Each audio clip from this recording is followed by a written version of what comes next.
Hello, everyone. Once again, it is Ed, and I'm reaching out to you through the internet, through my Zoom room.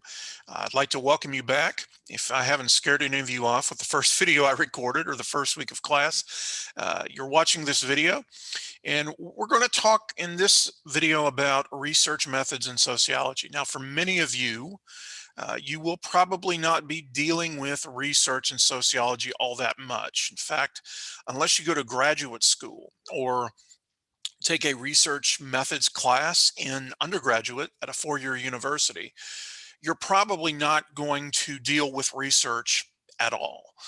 It still is important that you understand uh, research, and it is important that you understand that research is the way that sociologists, as other fields of science, determine what is real and what is not. Because there's a lot of things out there that we think we know, but we may not know for sure because a lot of times common sense is leading us astray. So we have to ask ourselves, what is real and how do you know something to be real? There are two ways that you know something to be real. You either experience it yourself or you have been told and you choose to accept it.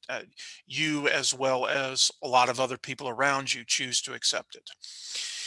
For example, if you are like me and you learn from painful experience, I've learned that a hot stove will burn you. I've learned that when the burners on the stove are red, they are hot. And I learned that because I found out, forgive the expression, firsthand.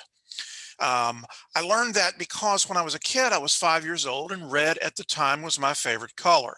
And when I saw the burner on the stove turn red, I was enthralled, and I stuck my hand and touched it and burned myself very badly.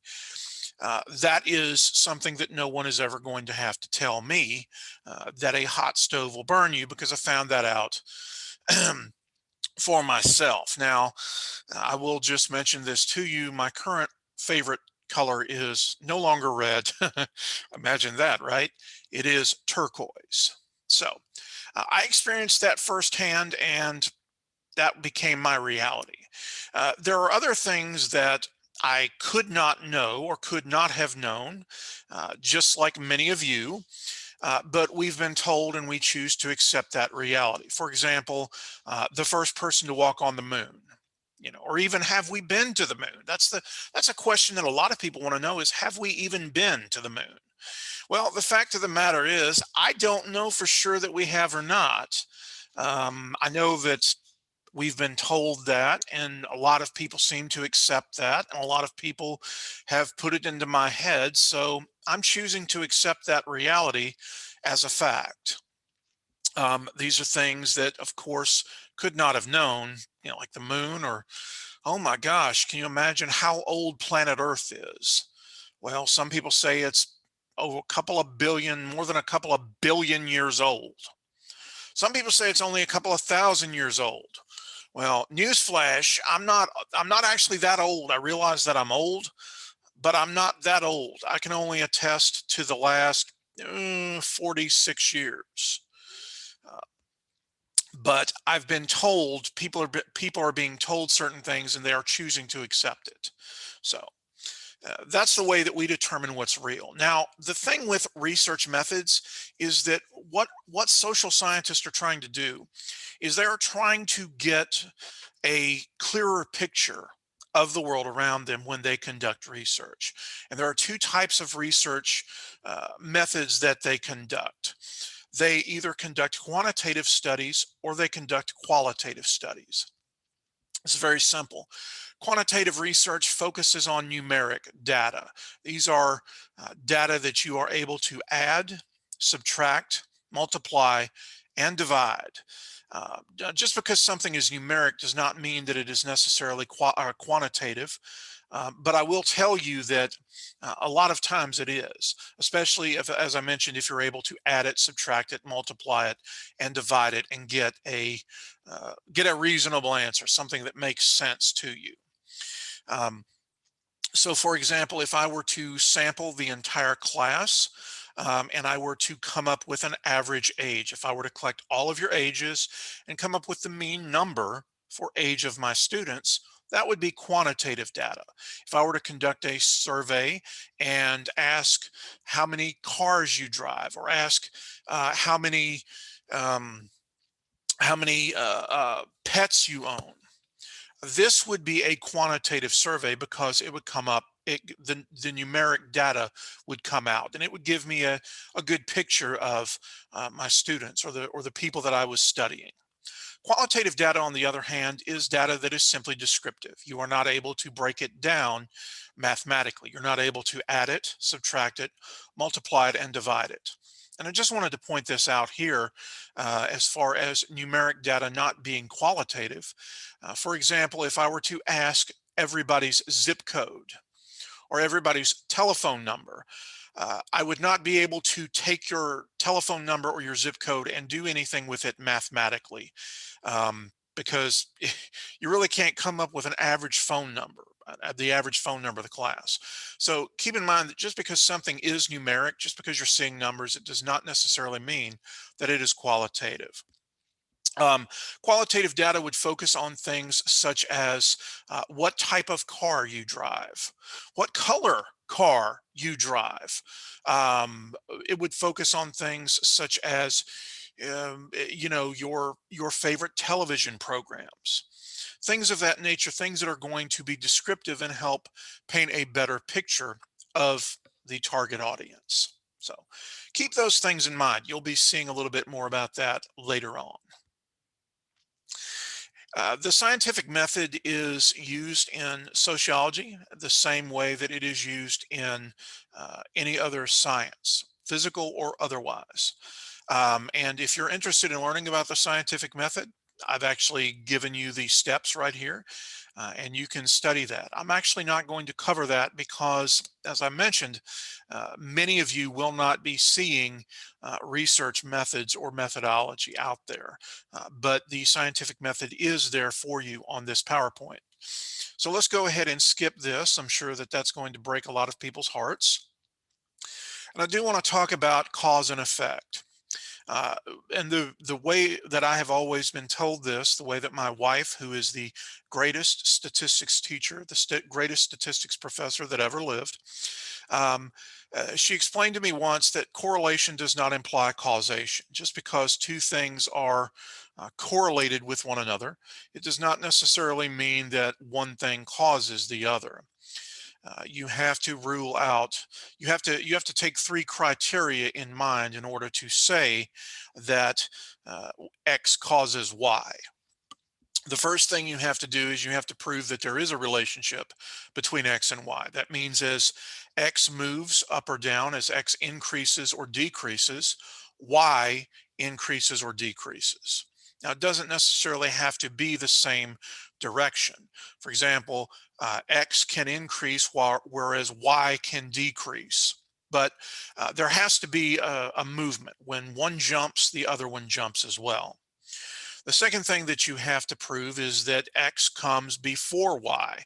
If you want to prove that X causes Y, you have to prove that they're coming in the proper order. And I know the old joke is, which came first, the chicken or the egg? Well, here's the answer. The egg. There were dinosaurs long before there were chickens. There you go.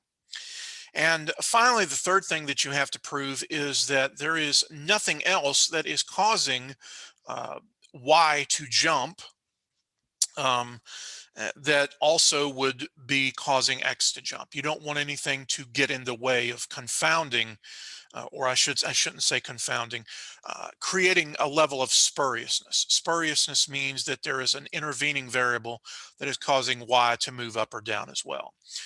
The example that I have to give you for that is a pretty good example, I think. It comes from the criminal justice world. I remember when I first started graduate school at UNC Charlotte, I had one of my professors tell me that ice cream sales were hypothesized at one time to cause juvenile delinquency to increase.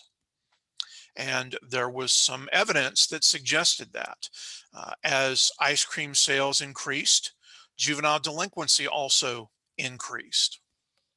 And the fact of the matter is that's pretty good until you realize that, well, and I'm sure you can probably think about this if you stop and think about it, there might be something else that is impacting both ice cream sales and juvenile delinquency. Can you figure out what it is? I'll let you pause the video if you'd like to stop and think about it. Okay. So for those of you that have paused the video and thought about it for a little bit and played it back, the reason that ice cream sales increase and juvenile delinquency sales increase at the same time is because there is a spike of ice cream sales in the summertime. And that also means that kids are more than likely going to be out of school. They're going to have more free time on their hands. And because they are bored, they are going to engage in more juvenile delinquency. They're going to have more opportunities to do so. So again, just because you see something related, two variables related with one another, you need to be aware that they're not always, one does not always cause the other. So I should mention that to you. So the way that researchers or sociologists collect data is there are a number of ways. And a lot of these ways have both pros and cons to them. I'm going to talk about them over the upcoming slides. Ethnographies, interviews, surveys, existing sources, and experiments. Let's talk first about an ethnography because you are going to watch an ethnography in the class this module. An ethnography is where a researcher or a sociologist will go and live and interact on a face-to-face basis with people that he hopes to study. In the video that I am providing for you, a man by the name of Jim Keedy is going and living in the slums of Jakarta, Indonesia, and he is wanting to know about the life of a Nike factory worker overseas because there's a lot of stereotypes. There's a lot of rumors out there about how good the people overseas have it um, compared to what they really have. And if you listen to common sense, if you listen if you listen to what people are saying, you would probably believe that they are living like kings overseas. Jim Keedy found out that was not the case. He actually went over there and lived for a month. His ethnography was very eye-opening towards the exploitation of businesses overseas and using overseas workers. Um, and I will mention to you several things about the video. The video is several years old, and the CEO in the video, Phil Knight, is no longer the CEO of Nike. I should mention that it was not because of the video that Phil Knight stepped down, but rather Phil Knight is getting up in age and just wanted to take some time probably and relax. And there are other stereotypes and rumors that are shattered in this video. Phil Knight is considered to be a philanthropist here in the United States. However, he really doesn't seem to care too much about the well-being of the overseas workers. So that is an ethnography for you. The benefits to an ethnography are you are going to get from the horse's mouth the real story. You don't have to depend on someone else to collect data and provide it for you, but you're going to get it yourself. You're going to get it. You're going to get some pretty hard information. Some of the drawbacks to ethnography is getting people to trust you, especially if they know you are there watching them, because they may be unwilling to open up to you. They may feel the need to protect themselves. There's also the issue of putting yourself in danger. If you watch the video, you'll notice that Jim Keedy said that he lost about 25 pounds in a month when he was over in Jakarta trying to live on workers' wages. Um, and the fact of the matter is, it's very dangerous depending on the types of populations that you wish to study, but you get some good information. Interviews are simply asking questions. And I've always believed if you want to know the answer, you need to ask. And interviews, you're not going to be able to interview the entire population that you wish to survey many times. So what we're going to have to do is we're going to have to conduct a sample. And we're going to have to give the interview to a sample of your population. You want to make sure that this sample is representative of the population that you wish to study, because that way you are able to infer, you are able to make inferences about the population that you are interviewing. I will mention that the reason that you do samples is because just simple time and money. I mean, could you imagine if you wanted to interview every single person in the United States? There are 340 some million people in this country.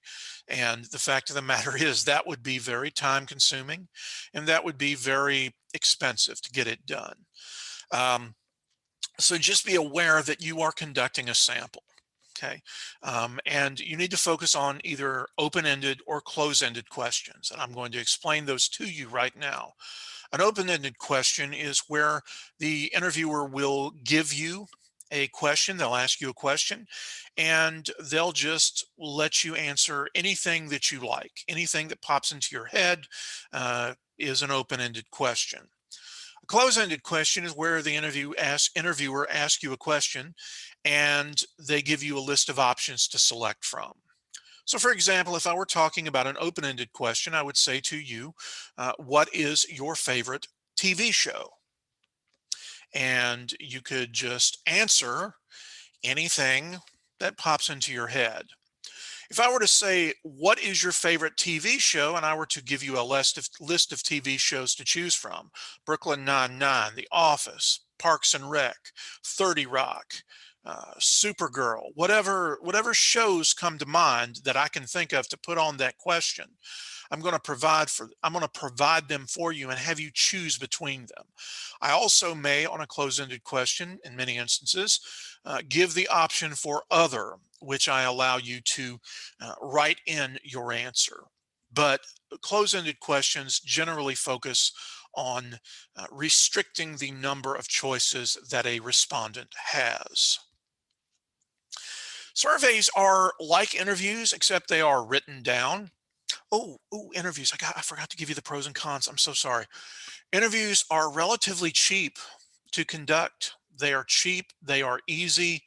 However, the cons of interviews focus on the fact that you have to rely on people telling you the truth. And sometimes people do not do that on purpose, or they may not know the answer, or they may simply misremember information. By the way, the pros and cons for interviews and the pros and cons for surveys are very similar. Surveys are also very cheap to conduct, and they are they are also very reliant, I guess is the way I'm trying to say this, on a researcher, assuming that the person taking the survey is giving the proper and correct answer. But if you think about a survey, as I mentioned, it's written down. So you would think like the census, which comes out every 10 years. Students in my class at the end of the semester are going to take a survey in which they are able to express how they felt about me as well as the class. So you guys are familiar with these surveys, and as I mentioned, they are cheap to administer, and you can get some good information. However, you do, like interviews, need to take everything you learn with a proverbial grain of salt. Existing sources are good sources of information depending on where you get them from.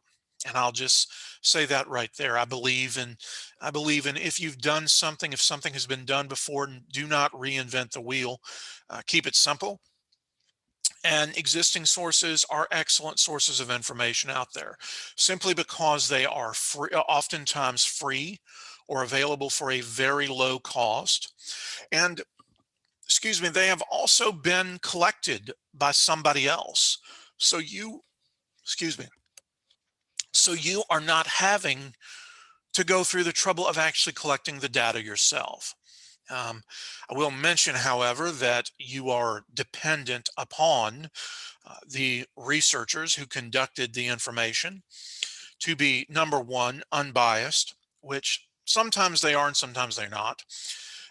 You need to be very careful. You need to take everything you find on the internet and in textbooks and in from any other source that you find. You need to be very careful and take that with a grain of salt, because there are people out there that either uh, may be deliberately misleading you, or B, may simply not know what they are doing. And that is a big problem. I know that one instance of people that were deliberately misleading the public came from the vaccines, and I'm not talking about COVID. I'm talking about the vaccines that came about with children.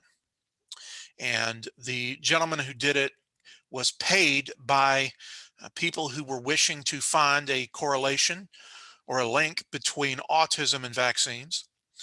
The gentleman deliberately fudged the data. Fudge is too far nice of a word.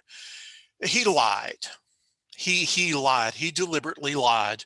There is no link between autism and vaccines, and you can quote me on that. Um, but I put it this way: he lost his PhD. He lost his. They revoked his doctorate because he lied on this study, and it was a very important study. So there are people out there that are purposely going to mislead you, and there are people out there that are making mistakes, or they are misinterpreting the data that they get. So you need to be aware of that. Take everything you get with a grain of salt, but they're free. Now, according to most researchers, the best way to find a causal effect is through an experiment. You're wanting to determine whether X causes Y. The independent variable causes the dependent variable. And experiments are considered to be the gold standard. And it all has to do with several things. First of all is random selection and random assignment. Random means that the participants in the study have an equal chance. They're either going to be selected or they're not. It's 50-50. And a way to do that for many researchers, flipping a coin, pulling names out of a hat, or using a random number generator. These are things that allow researchers to randomly select the people they wish to include in their study. And then you're going to place individuals randomly again into either a control or an experimental group. The control group is going to receive the uh, is going to receive the independent variable. They're going to receive the stimulus. The experimental group is not. When you place the people in the control group or the experimental group, you measure them beforehand. Once you administer the stimulus or the independent variable to the experimental group and a placebo to the control group, you will measure at the end of the experiment, pre-test and post-test measurement. And if the experimental group has experienced a change in the variable that you are wishing to see a change in, it can be assumed that that is because of the independent variable, and therefore you can say that the independent variable that you have selected causes this change. Random assignment in selecting or assigning individuals to control or experimental groups eliminates researcher bias. You're going to eliminate any potential bias that a researcher may have to put individuals in a group that is going to show the change that he or she wishes to show. And again, you're flipping a coin, you're pulling a name out of a hat, whatever, whether or not this person is going to receive the stimulus or the treatment or the independent variable, and whether they're going to receive the placebo. So For a lot of researchers, the experiment is the gold standard for those reasons. There are a couple of issues that I'd like to talk about concerning research. And the one I'd like to talk about is several of the ones that I'd like to talk about include the monster study, the Tuskegee syphilis experiment, Humphrey Loud's tea room study. A lot of these research experiments in dealing with people, okay, were done before the 1970s, and a lot of them were pretty bad, and you can look them up and you can see how bad they were. Um, but they are the reason that we have now a professional code of ethics in sociology, because the researchers were harming the participants. The fact of the matter is, harm is a very broad term, but you can see for yourself in the past with some of these experiments, and these are just a few that I know about, the ones that I'm discussing right now. They are very harmful to people. They caused a lot of harm. The professional code of ethics says do no harm. I mean, we adapted our code of ethics from the American Medical Association. Okay, we focus on doing no harm. We focus on anonymity and confidentiality. And the difference between those is very simple. If something is anonymous, even the researcher does not know. The researcher does not know who the participant is. There is no identifying information to tie them back to that participant. Confidential is where the researcher knows, but he or she has promised not to reveal that information.